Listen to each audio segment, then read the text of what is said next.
izy Jesosy mba inono reo misy zavatra tsy nataonao anazy fa anairany an'izay rehetra mino azy mananao finoana fa rehefa miombona aminy ianao dia zany ny karazam-pinoana tokony ho ao anatinao. Manomboka androany ariva mahita fa reo karazam-pinoana rehetra tsy manome voninahitra n'Andriamanitra ao anatinao, miaiso tamin'ny anaran'i Jesosy avy any Nazareta, miaiso tamin'ny anaran'i Jesosy avy any Nazareta, miaiso tamin'ny anaran'i Jesosy avy any Nazareta. Mahita fa zany finoana imbattable, tsy araka mihitsy, tsy resy mihitsy, mahomby foana, irrésistible, instoppable. Zany finoana zany ho ao anatinao amin'ny anaran'i Jesosy. Halleluja, halleluja. Nitsangany Jesosy natsanga ny tanany, raha io misaotra anao fa efa ny hainao ahy ianao. Masaky zany. Todika amin'izay izy amin'ny Lazara, deuxième étape. Lazara voatao. Atoroko anareo fa ny fasana any amin'ny désert, fasan'ny jiosy, dia tsy fasana any ambany tany, tsy poy lavaka no andevenana ny faty, fa misy ohatran'ireny étagère kely ireny ao anatin'ilay fasana, dia misy tohatra, dia ohatra hoe ny any ambany indrindra zany ny razambe, dia mandroa miakatra miakatra miakatra miakatra. Donc Lazara zany raha ny amin'ny 4e génération na ohatrohatry zany efa mety any amin'ny 8e étage, dia misy tohatra ao. Jesosy zany ny teny teo mbavady, Lazara voa, mifatotra daholo ny masony, tsy hitany hoe misy tohatra ao fa zao fotsiny nagaga fa tonga teo mbaravaram-pasana izy nijoro. Andramo ameko anao ty ohatra anankiray ty, tananao fotsiny mifatotra ny masonao mahita, sy ny tongotrao tafatsangany anao matory ambany, satria tsisy apoy itsangananao. Rehefa ohatran'izao ny tanana anaty na ny tongotra koa mifatotra tsy tafatsangana zany ianao, mety manao ohatran'izao ianao dia mety vita, raha farafaratsy aloha mety tafapetraka ihany, fa ny tafatsangana aloha tena ohatran'ny tsisy ohatran'ny tsisy rehefa mifatotra ny tanana sy tongotra. Ny Lazara sady mifatotra ny tanana sy ny tongony, mbola misy bandy masony tsy mahita. Amin'ny fomba ahoana nitsanganan'ny Lazara ny ala avy ao anatin'ny faty nisy anazy tao, izy miposena ohatran'izao ve zany to.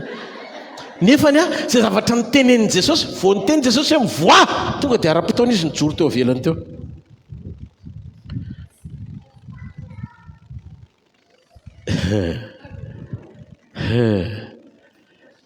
Irio ty famarinany ty, zara teto omaly, nampidirina tany Aponja, Paoly sy Silasy, nampidirina tany amin'ny efitra ampovoany indrindra, fatorana ny tanany sy ny tongony, lakile menoty ny tongony sy ny tanany nalaina any amin'ny mpiambina, lakile amin'ny varavarana any amin'ny mpiambina, voaka mihitsy zany le mpiambina dia nidiny tsara ao nareo. Fa rehefa nietsika Andriamanitra, ny vahan'Andriamanitra ny fatorany tanana sy ny tongony zareo tao, izy rehetra indray mivaha daholo, varavarana rehetra ny sokafana daholo, dia ozy izy le mpiambina, ataoko ino reto, inona ny ilako an'ireto. Teteny aminao rehefa iso manifeste indray mandeha fotsiny ny lanitra, isapatitaka daholo ny programma ny devoly fitsosina mitambatra, mitady anakana anao tsy ho tafavoaka zany.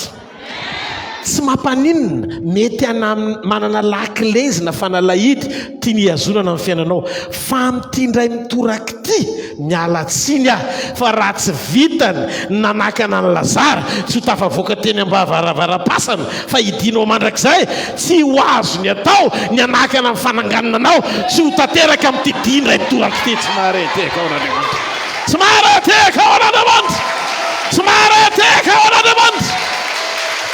Halleluja. Ka ny finoana zaraiko aminao tsy mila ny lôzika anao mihitsiny, tsy mila ny lôzika anao le izy.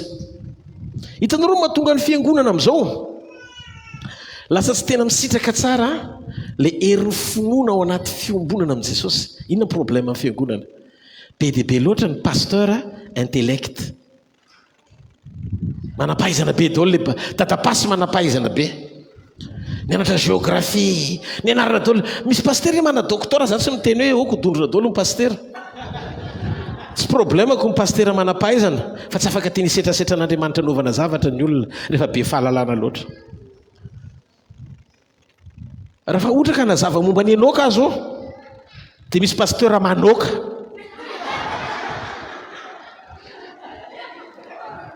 Satria anontany izy ahoana ny nony an'izany, miankina izy amin'ny lalàna ny pesanteur sy ny centre de gravité.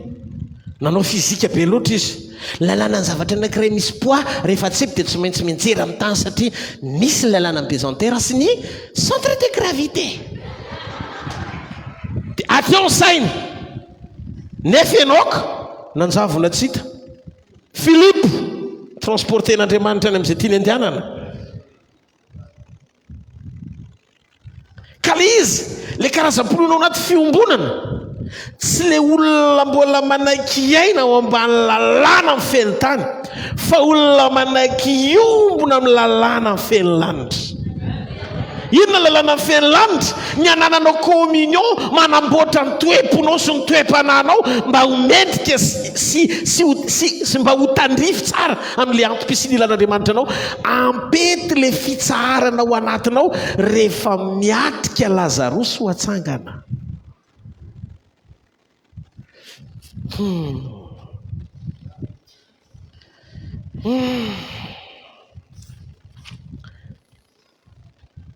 Tamin'izany andro anao mamaky ny baiboly dia miteny boka mazanga mandraikidraiky zay mamaky baiboly io, mijery baiboly io, mijery kimazenga mihitsy jereko anazy. Dia io za mijery anazy, rehefa mamaky tantarany Enoka, Noa, nisy raha la terre. Tena marina, tena nisy raha la terre. Fa zao sokafo ny fonao, ataovy mirehitra ny ao anatinao, fa afaka ho averin'Andriamanitra sy zavatra rehetra efa nataony tamin'izany. Amboariny sainao sy ny fonao ety tsara fotsiny amin'ile programa, rehefa mifanandrify amin'ile ilain'Andriamanitra io, ianao indray no mijoro manaraka dia manam-pahasahiana tsisy doto mihitsy any anatinao, sotranao araiky mpanao ny lanitra sy ny tany, efa nafenonao ny endry sy ny manantsainy izany zavatra izany. Ary Andriamanitra kay tena mivavaka mihitsy Jesosy tamin'ny fotoam-piraviravony jiosy izy nanao zavavaka izany, efa nafenonao. Misy zavatra zany afenin'Andriamanitra amin'ny olona milaza ny tenany ho endry sy be calcul. Manantsaina fa nasenao any zaza madinika eo izy, fa izy ireo zaza madinika ireo zary eo.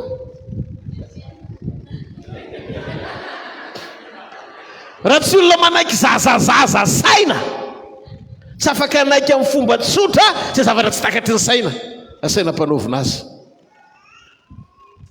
Misy fotoana ilainy ianao mahalala ny zavatra rehetra, fa misy fotoana ny zavatra rehetra tsy ilainao akory ny fantatra azy, satria ny zavatra rehetra natao anaiky izay manaiky an'Andriamanitra. Noho izany ny fandalinanao ny zavatra rehetra mety ho sakana, tsy ahafahanao hifankahita amin'ny fahalalana n'Andriamanitra marina. Lasa tianao anontanian'Andriamanitra hoe pourquoi et comment, fa ny fahendrena comment ne pas te louer. Zay fotsiny atao dia milamina. Somary ateka mafimafimafy ao an'Andriamanitra. Halleluja, halleluja. Amin'ny finoana tafavoaka ianao amin'ny anaran'i Jesosy. Amin'ny finoana mivamy fatorana rehetra amin'ny anaran'i Jesosy. Amin'ny finoana miala ny sakana rehetra amin'ny anaran'i Jesosy. Ty mba afatra tiako omenanao, avelao ny ratsy fanahy ho ratsy fanahiny, fa avelao koa Andriamanitra ho Andriamanitra foana. Ary avelao ny devoly ho devoly foana, fa avelao Jesosy ho Jesosy foana.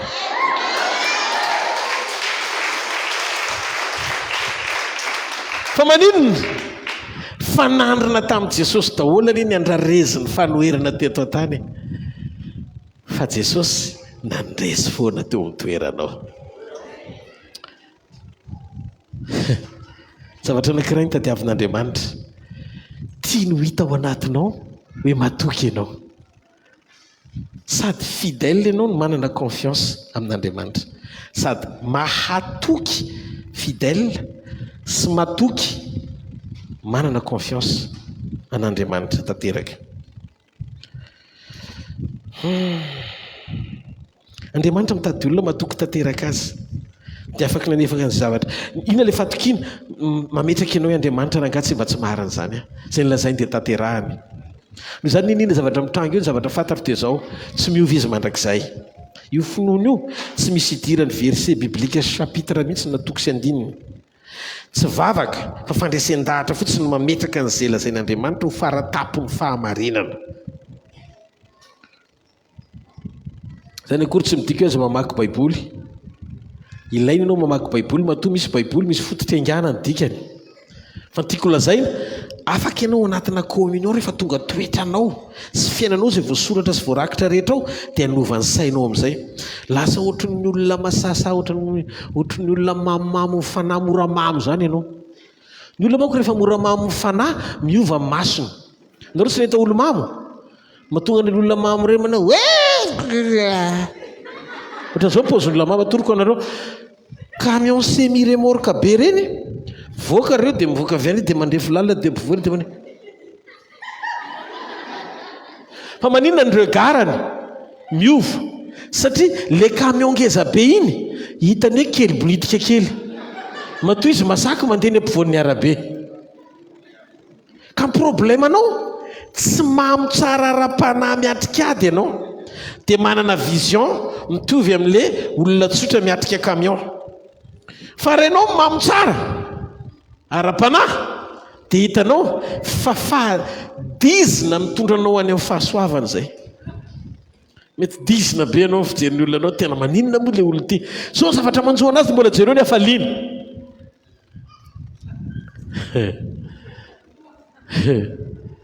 Zay karazan'olona zay misy soratra be hitany devoly eo an-damosiny hoe ratsy laitra.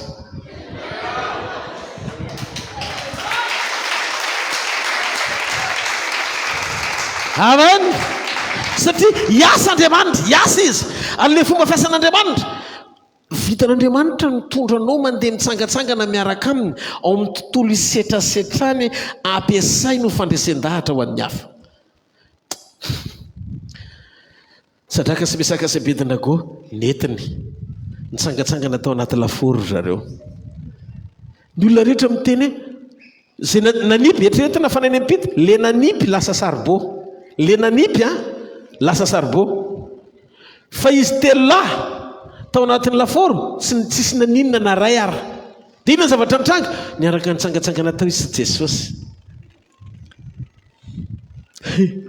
Rehefa tsara ny fiombolanao amin'Andriamanitra zay mahakila ny hafa lasa toerana hitsangatsanganana anao.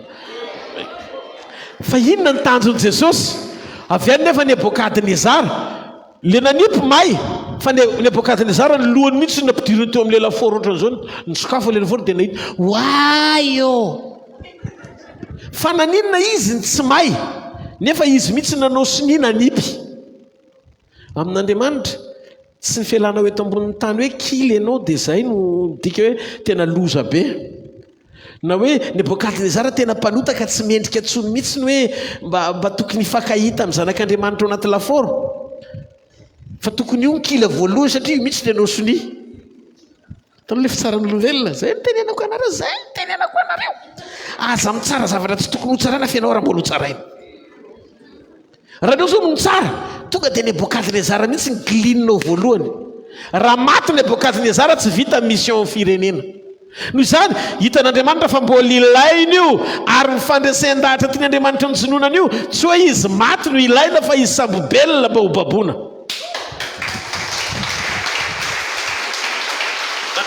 Saborin'Andriamanitra velona izy mba ho baboana. Dia inona zavatra mitranga lasa voaro ohatran'ny Sadraka sy Mesaka sy Abednego koa izy voaro satria ilaina. Dia inona nataon'ny Nebokadnezara? Sadraka, Mesaka, Abednego, amby. Fa nahavariana le anankiray sanona tsina hoe ianao le fanefany eo koa amby. Fa manina izy ny tsany antso an'le fanefany satria le fanefany majestueux roi mpanjaka be voninahitra na mpanjaka azy izy tsy nanana fahefana satria tsy tonga ho antsoiny ohatrany sadraka semesaka sabedina go azony antsotsona tsy fanirakiraka fa tonga iantso azy ianao mihitsy ny avy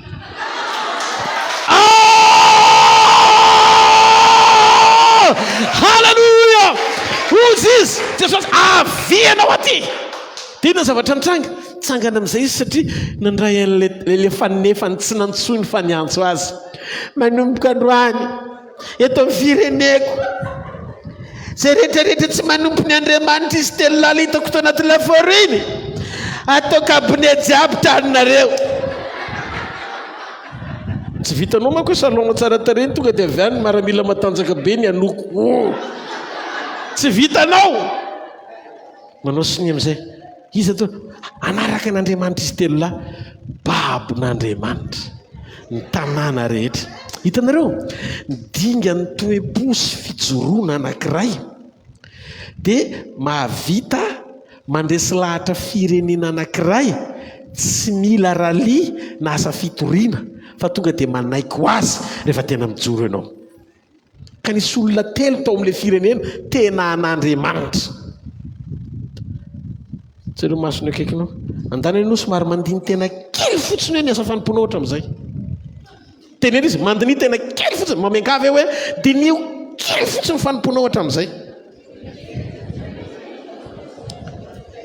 mety venao hoe mety venao ijoro hoe ho an'le anankiray fanefany tao anaty laforo fa io laforo lalovanao io hoe raha renao fa miaraka aminao izy lasa toerany hitsangatsangananao hitarafa ny hafa fa velona Jesosy mahery Jesosy mahery sady mampahoba sady halleluja halleluja misy olona eto androany arivo ho faranan'Andriamanitra ny ranomasina ohatra amin'izay ary ao anatin'ity fiombonany ity Satany tapombava fa ianao lasa lavitra amin'izay amin'ny anaran'i Jesosy avy any Nazareta halleluja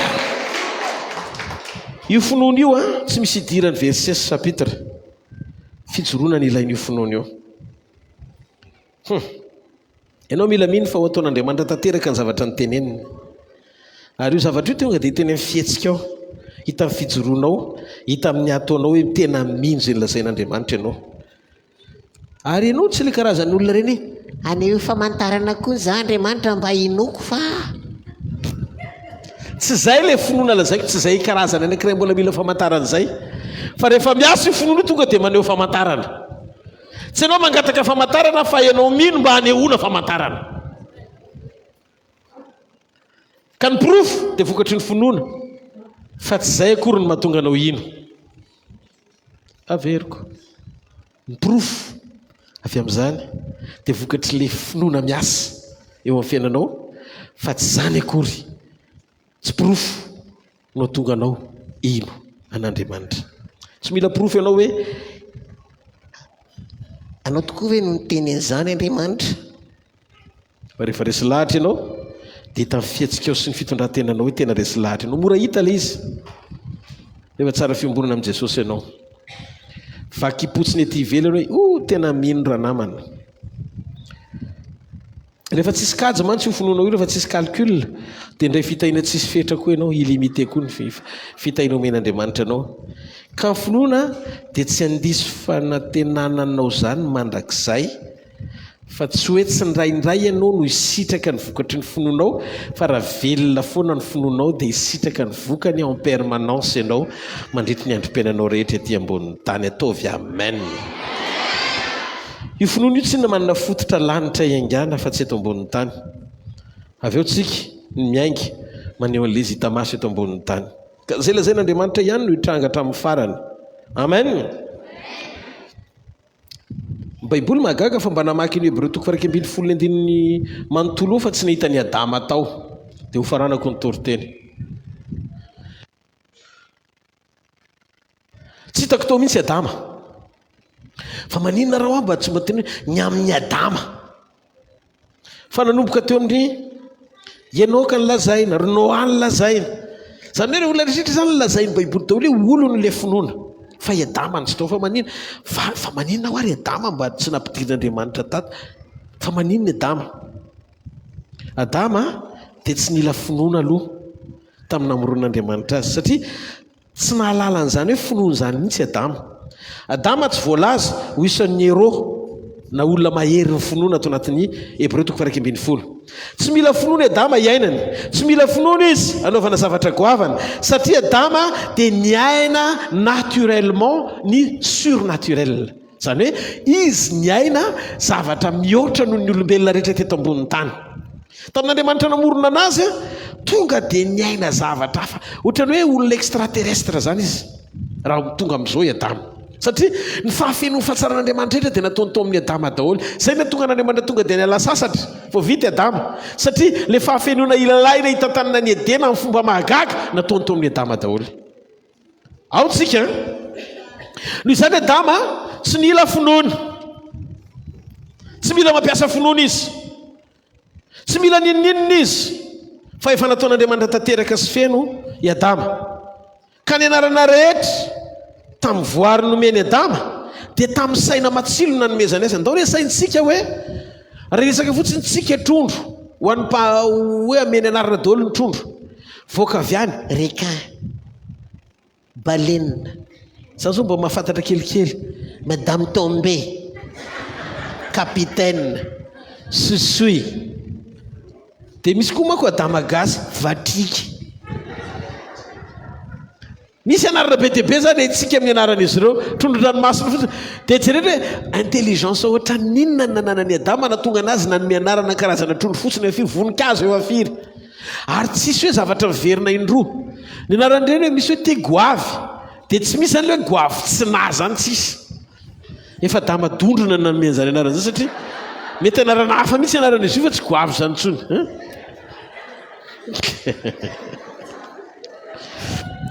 fa anao zany mandinika ny Adama tsy olona normal mihitsy Adama fa olona surnaturel tena olona miaina nona zany hoe le fiainana surnaturel iainantsika io zany ao amin'i Jesosy amin'ny finoana dia niaina ny Adama tsy nila finoana azonareo ve le zavatra tiako tenenina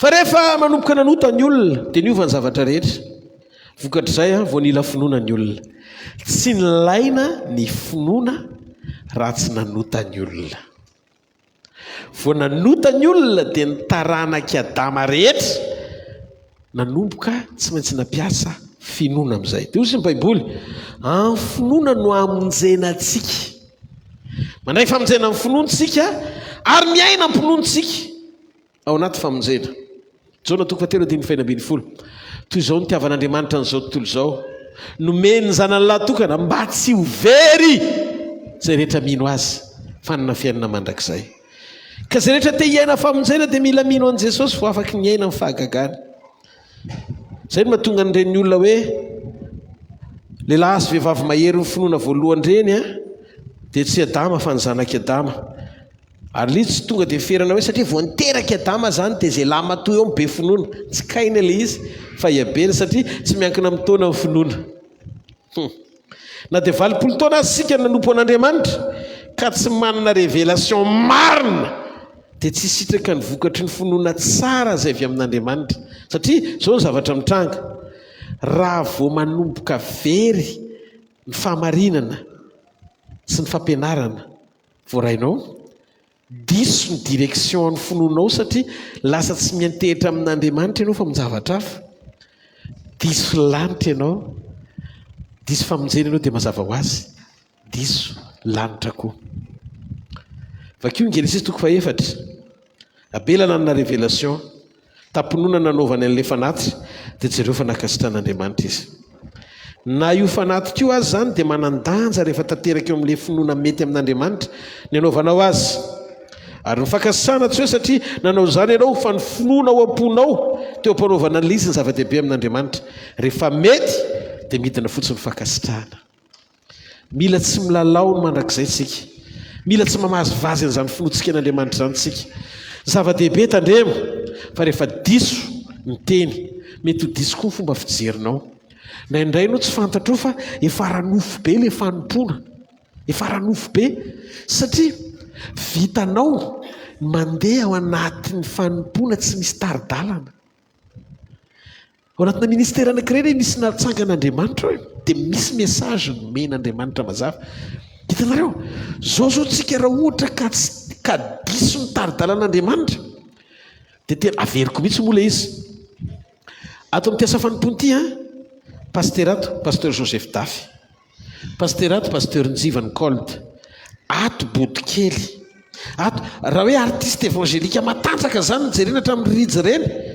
sika atao ny mahakazy dia inona moa no manakana hoe tonga dia atao fety be mamoro olona be raha olona be tokoa no tadiavina miteniteny tokana fotsiny amin'ireny zanako ireny miazakazaka ireo atao papa atao fa mety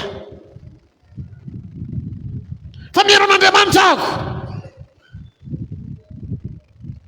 le izy tsy fety le izy tsy olona be dehibe ho avoro amin'ny toerana anankiray nitorina amin'ny filazantsara fa le izy zavatra sain'Andriamanitra atao mihitsy hoe non tsy mila artiste évangélika be dehibe ka tsy mila olona ohatran'izao ka tsy mila famoro olona manaly le aloha amin'izay ilainao fa fantatrao any amin'ny lalan'ny fahombiazana everinao fa mampety azy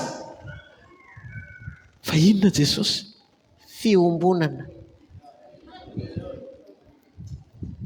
ka le izy tiako fantatsika tsy any amin'ny tanjona amoro olona fa any amin'ny tanjona amonjy olona tsara nga tsy mahareteka ao an'Andriamanitra tsy mahareteka ao an'Andriamanitra mafy kokoa noho izany halleloia no mandinika ianao ny tantarany seta pekoaka amin'Andriamanitra izy fa tsy nanam-pinoana fa ianaoka olo finoana dia lasa nanjavina satria nino an'Andriamanitra izy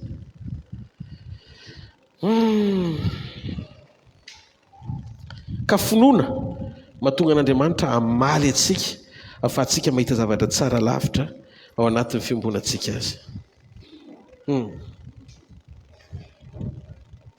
jenareo tsara fa very ianao raha vao tsy manana an'ilay fiombonana ampinoana fa zatra mandeha amin'ny fisainana inona fahagagana nataon'i Jesosy voalohany isa mahafantatra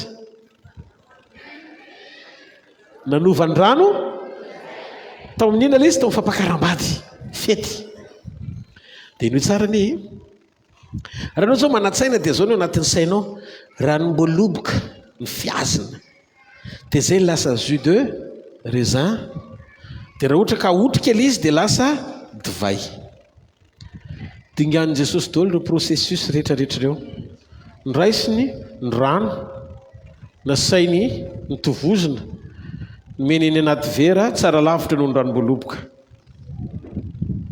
ka le izy tsy resaka fampianarana mihitsy ohatr'izao ny fomba fanovanany rano tonga divay raha mbola azo azavaina tsy avy amin'i Jesosy zany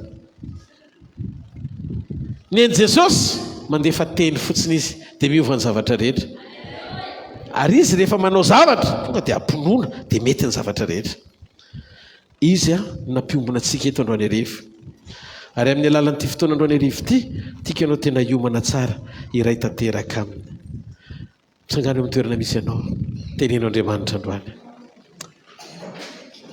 ny foky tompo ao milanao ary fantatro fitakarivo ity fa fotoana manokana hikarakarahanao ny fiainako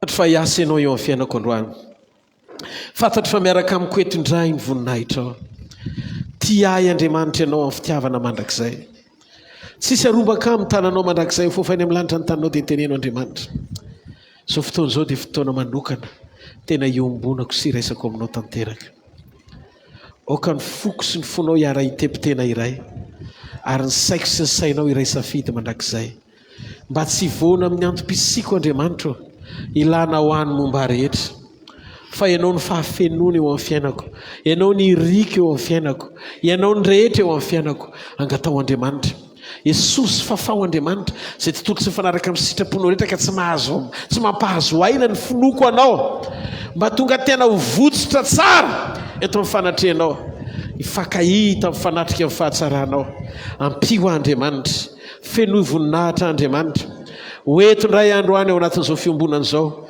iray tanteraka amin'ny programa sitraponao voninahitra reny mandrakizay amin'ny anaran'i Jesosy Kristy avy any Nazareta amen vovoatra latabatra dia zarao ary ho antsiray avy ho voninahitr'Andriamanitra amin'ny anaran'i Jesosy. Tonga dia mandraisa dotsika.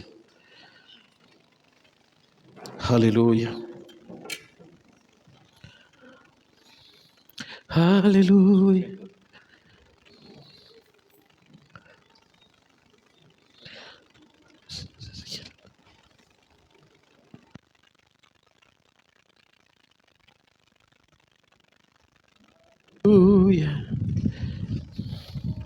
Tsy manisa elokao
Namarain,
ndaotsika nokatra mifotsika foana ho an'Andriamanitra trany a ataovy azo antoka ianao fa mifantoka tsara amin'ny tompo ary manatanteraka an'izao fandraisana izao amponoana tanteraka ihany koa asandratin'ny ratsika fa tena tsy manisa helika izy ary ny famindram-pony dia mandrakizay ho antsika tsiray avy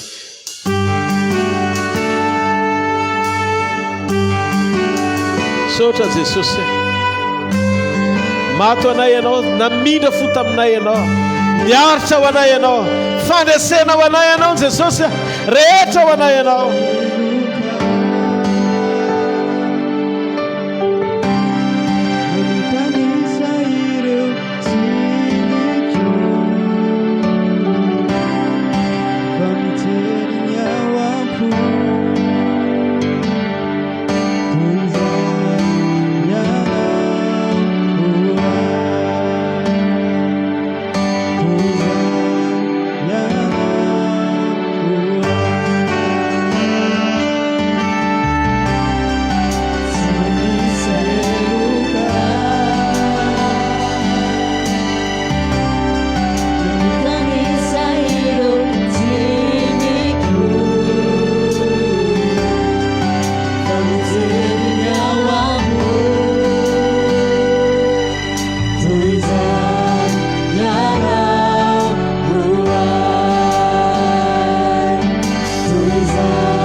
tadio fa tsy misy lehibe ny fitiavan'i Jesosy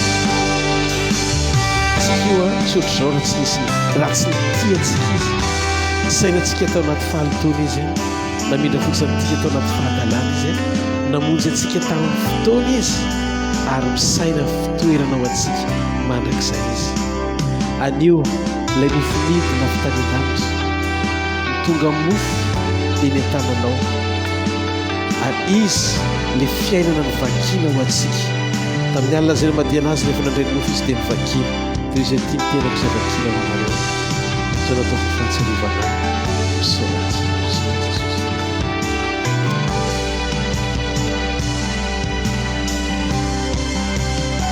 izy koa le rano fanekena vaovao sady mandrakizay zay nalatsaka ho atsika ka tonga famelana ny fahitatsika araka ny teny hoe tia ny raha ny fanekena vaovao zay nalatsako anareo ho famelana ny fahitanareo ka nao vinanao vinanareo mihinana amin'ny mofo sy misotro mikapoaka dia manambara ny nahafatesako ianareo mandam-piaviko ny tompo misaora azy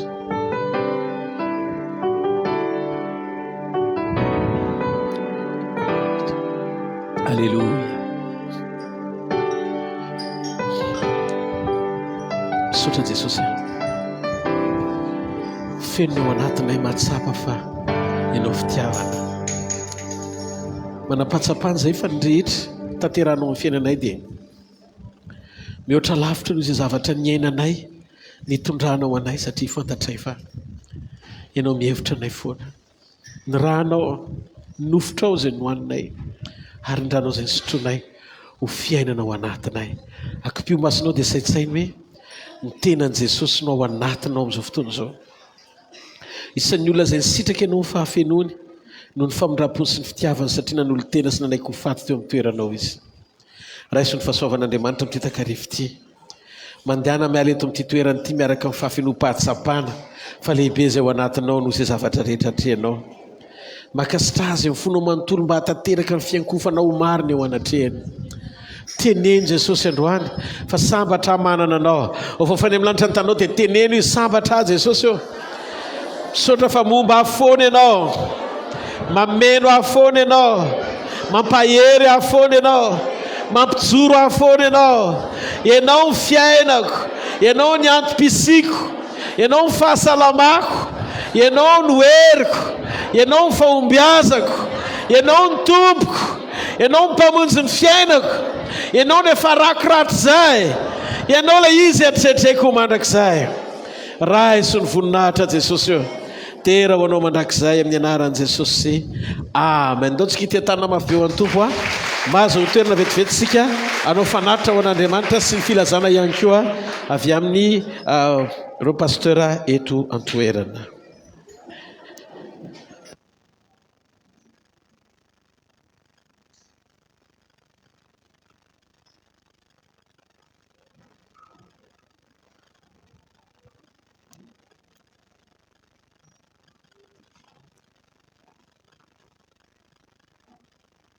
Alléluia.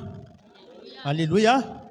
Voninahitra dia ho an'i Jesosy rerian'ny voninahitra ny amin'ny zavatra rehetra eo mpanangonana kapoaka sika no manatateraka ny fanatitra ho an'Andriamanitra arak'izay efa azavaina foana moa zany fa mizara roa mazava tsara ny fanatitra ataontsika ny voalohany zany iny le fanatitra fataontsika tahaka ny andavanandro fa misy fanatitra faharoa spécial ho an'ny fitorian'ny filazantsara iny zany le manaraka an'io dia mbola misy fanatitra anankiray ho an'ny fitoriana filazantsara izay fanatitra zay tahaka ny fanazavaina tamintsika teo zay hoe mizara roa mazava tsara zany ny fanatitra zay ataontsika isaky ny fotoana tahaka an'izao iny eo ampanangonana ny fanatitra sika dia tsara ny ampahafantarana antsika ireo programme mpanompoana zany amin'ny herinandro ambony zany hoe manomboka rampiso dia misy ny fotoana zay ohatresika any Marivato Belibaka any amin'ny voninahitra ny famoronana amin'ny valora sasany no manomboka ny fotoanany zay zany ny amin'iny dia ny alatsinainy amin'ny 12 ora dia misy ny fiombonana aty amin'ny alatsinainy fa ny talata kosa dia aty amin'ny tobo ny intercession aiza hoe le izy amin'ny firy moa le izy ny manomboka amin'ny 5 ny fotoanany intercession aty amin'ny toby aty zany aloha mandra-pahavitany fitoriana dia miombona aty amin'ny toby daholo isika rehetrarehetra hitonam-bavaka ny amin'izao asa fitorian'ny filazantsara zay homanintsika zao ny zavatra rehetra tokony hoentinam-bavaka zany dia ao amin'ny fotoan'ny intercession tsika no mitonam-bavaka an'izay tsika rehetra no miombona ao anaty zay fa miresaka tsika fiombonana no atao eto dia miombona daholo tsika amin'ny zavatra rehetra miomposy miompanantsika ampahomby an'ity asa fitoriana ity amin'ny alarobia rendez-vous général miombona aty daholo tsika mivavaka sifadikanina aty daholo tsika aty amin'ny tobo daholo tsika zany manomboka amin'ny 12 ora sasany ny fiombonam-be atsika aty amin'ny toby dia tsika rehetra no saina ao anatin'izany tsy olona telo tsy olona efatra fa fiombonana foana ny resantsika eto a dia miombona foantsika na amin'ny intercession na amin'ny vavaka sifadikanina dia miombona ao anatin'izay foantsika amin'ny alarobia ao anatin'ny vavaka sifadikanina. Alleloia. Araka nefa nampitaina tamintsika tamin'ny farany teo tamin'ny alimbavaka zany a dia ho an'ny mpino rehetra indray ny alimbavaka zany amin'ny alakamisy alina zao. Alakamisy amin'ny sivoralina dia miombona ao anatin'ny alimbavaka indray sika. Ho an'ny kristianina rehetra sakanavaka zany a dia iombona ao anatin'ny alimbavaka indray a amin'io alakamisy io. Manomboka amin'ny sivoralina ety amin'ny tobiany no anatanterana an'izany tahaka an'izay fa narasika teo zay dia mbola mahakasika an'izay hoe fiombonam-po amin'ny fitoran'ny filazantsara zay zany a ny hotanterantsika ao anatin'izay. Alleluia. Alleluia. Somary mijanona kely zany a somary mijanona kely tsika rehetra zany aorinan'ny fotoana rehefa avy eo mbola misy dinika lamina resaka fandaminana zany ao anatin'ilay izy a dia somary mijanona kely vetivety fotsiny tsika misy fandaminana tokony atao mbola mahakasika an'le fitoriana le zavatra ho ataosika ihany zany dia tsara ny mandamina ny tsara fiomanana zany a dia tsara vokatra araka ny teniny nampidonain'Andriamanitra ny mpanompony teny dia hoe rehefa tsara fiomanana dia tsara vokatra ihany koa tsika ary zay ny tanjona dia izizan'ireo fanahy rehetra mbola lavitra an' Jesosy sika mba ahazo vokatra bebe le vokatra tsy fahitatra amin'izay a araka n'le fanentintsika mavaka teto hoe zay mbola tsy hitan'ny maso sy mbola reny sofina naniditra tao am-ponizaniza no efa nomanin'Andriamanitra ao amin'ity fitoriana lehibe ity a dia ho vokatra tahaka izany koa ny tiany Jesosy ho hita amin'izao fitoriana lehibe zao zany hoe ho any amin'ny fahombiazana tanteraka izay fitoriana filazantsara izay. Alleluia. Alleluia.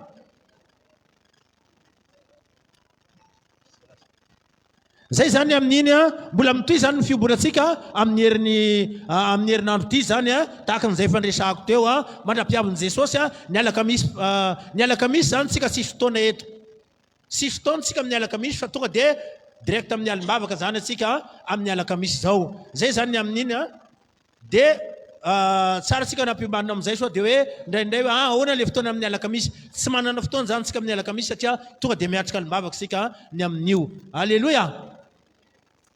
So dia misy fanontaniana ohatra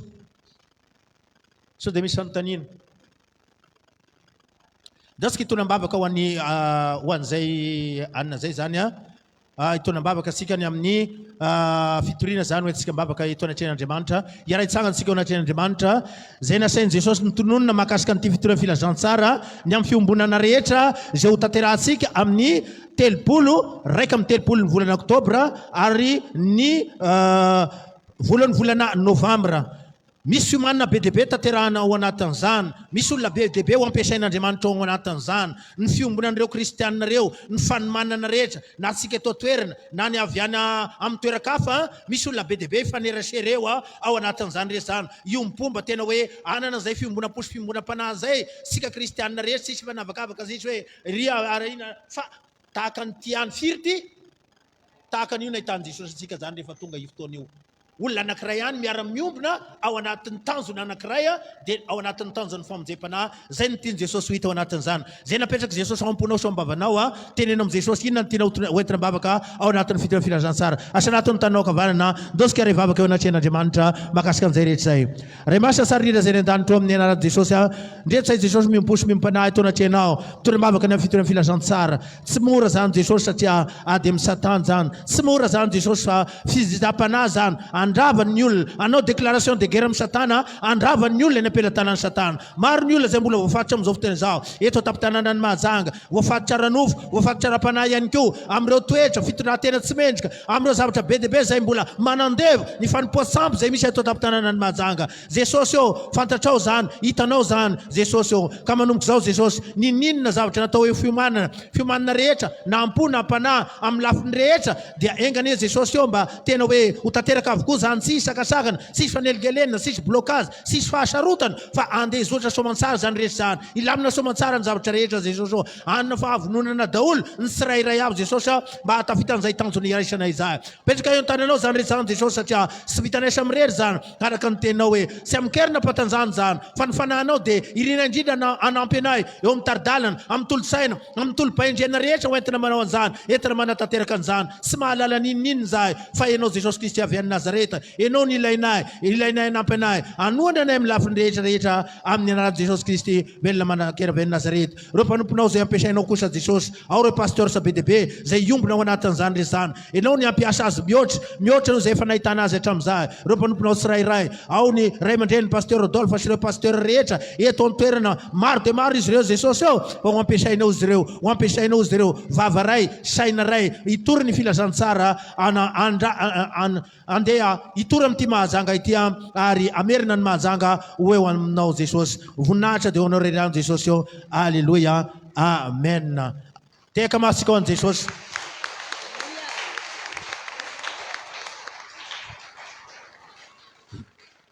Alleluia. Jesosy atolo pastor ray aman-dreny. Alleluia.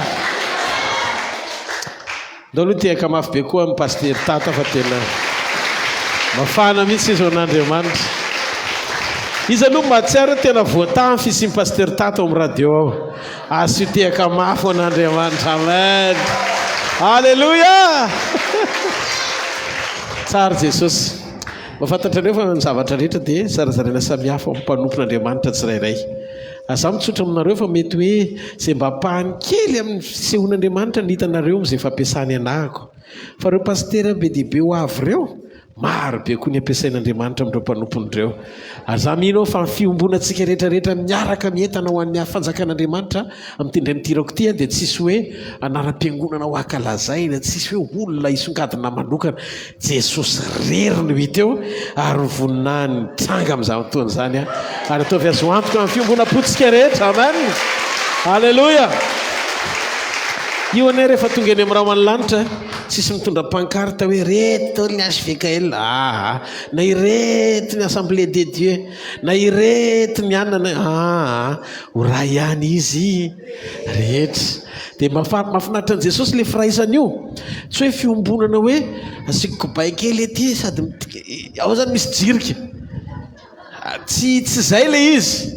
Fa le firaisana amin'ny fotsotra, tsisy fietsaram-belatsy, amin'ny fitiavana, tena pirahalahiana tanteraka, tsisy arrière pensée ho an'i Jesosy. Tena hoe zay le mahiray aina ray, fiainana ray, fanompona ray, fandrosoana ray, lanitra ray, tanjona ray. Ao a Jerosalema vaovao. Halleluia. Nino fahataon'Andriamanitra zany eo amin'ny fiainantsika zanak'Andriamanitra indrindra sa tsy zany? Misy zaza atolotra eto tonga dia aloha ataontsika eto vetivety ary. Misy zaza aloha ny atolotra kely, le zaza atolotra ho an'i Jesosy ny anarany. Dia aorinan'izay hivavaka ho an'ny vavaka ho amin'ny marary kely ho an'ny androany rehefa avy eo. Za mahita fa fahavolombelonao indray amin'ny heriny. Amen. Ny amin'ny fotoana moa zany dia ataontsika mivavaka dia tanterahan'izany.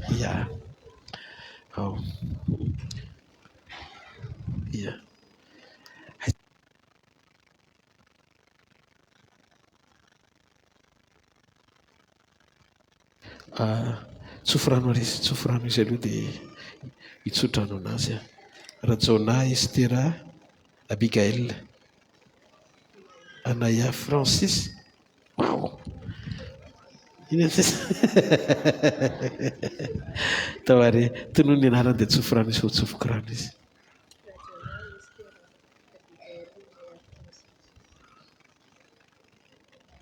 Tsofirano. Amen.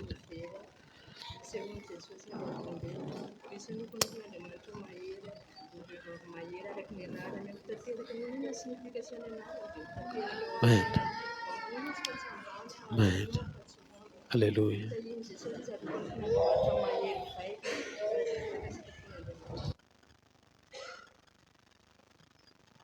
Rajona Estera Abigail Anaya Francis. amin'ny anaran'i Jesosy Kristy velona masina manakely avy any Nazareta tonga eto ny ray aman-dreninao anolotranao eo anatrehan'Andriamanitra. Ianao dia fanahin'olona anankiray. Ny zaza ny fahitana ianao androany fa miaraka hanomboka miaraka amin'Andriamanitra ianao manomboka androany. Manolotra anao ny ray aman-dreninao hitondranao amin'ny finoana, hitaizanao amin'ny finoanan'i Jesosy ary ampijoro tanteraka ny fiainanao mandra-pahatonga ny fanoloran-tenanao ho tonga sainany amin'ny batisa. Rajona Estera Abigail Anaya Francis, amin'ny anaran'i Jesosy Kristy avy any Nazareta nitsofako ranonao fa zany anarany zany rehefa ho tononony eto ambonin'ny tany dia ho fantatra ny an-danitra. Atolotra eo anatrehan'Andriamanitra ray tsika izany anarany zany androany eo anatrehan'ny vavolombelona maro dia ny fiangonana izay ho ampakarin'i Jesosy Kristy ho fofombadiny. Ambarako sy tononiko fenao dia ho vehivavy mahery, feno voninahitra, ho tahaka ny Estera ianao mahavita mambaby fanjakana ho an'Andriamanitra. Ho fantsona tsara eo am-pelantanany ary ho tonga vehivavy ambaby sy akasika ny fon'ny mpanjaka hitodika amin'Andriamanitra. Tononiko amin'ny anaran'i Jesosy fa ny fiadiana rehetra voaforona melezana anao dia tsy esy ho ambinina. Ninona programany maizina rehetra amin'ny fandravananao dia tsy ho tanteraka mandrakizay. Ho ela velona ianao ho tahin'Andriamanitra ianao ho tanteran'Andriamanitra nisan'ny andronao ary ho marina amin'ny androm-piainanao rehetra ty tenin'ny tononiko androany ity. Ahery sy hitafity eo anatrehan'Andriamanitra ray ny Jesosy Kristy tompony ianao dia ho tanteraka eo amin'ny fiainanao ny antom-pisianao sy ny tanjona nanaovan'Andriamanitra anao eto ambonin'ny tany.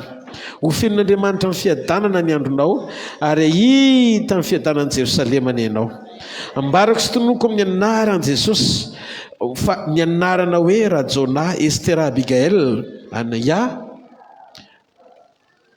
Anaya Francis dia ho marina eo anatrehanany an-danitra. Rehefa tonono zany hierika ny lanitra. Rehefa mivavaka zany ka tonono zany anarany zany dia hoenin'Andriamanitra eny ambavan'ny olona izay manonona zany anarany zany ka hitondra mivavaka azy. Ary ny elo koa andre dia iorooro satria atsapa fa manomboka androany dia zanak'Andriamanitra ty zazy ty amin'ny anaran'i Jesosy Kristy avy any Nazareta. Tehirizina ianao, arovana ianao mandra-pahatonga amin'ny fanoloran-tenanao ary marina atrehan'Andriamanitra zao fanolorana anao zao eto anatrehan'Andriamanitra ray tsika tanteraka amin'ny fanoratana zany anarany zany ao am-bokon'ny fiainana. Ho tanteraka izany fanolorana zany androany amin'ny anarany ray sy ny zanaka ary ny fanahy masina amin'ny anaran'i Jesosy Kristy avy any Nazareta. Amen. Tsika ty tanana mafy be ao an'Andriamanitra. Makanesa ty alohany ray marary zay mila vavaka. Makanesa ty alohany marary mila vavaka. Vavaka. Alleluia. Tonga dia petra mifaritra marary ny tanana dia makanesa ty aloha vetivety. Zay tena marary makaty. Fa ny salama rehetra mivavaka ho an'izay makaty. Amen. Petra amin'ilay faritra marary ny tanana aloha makanesa ty aloha.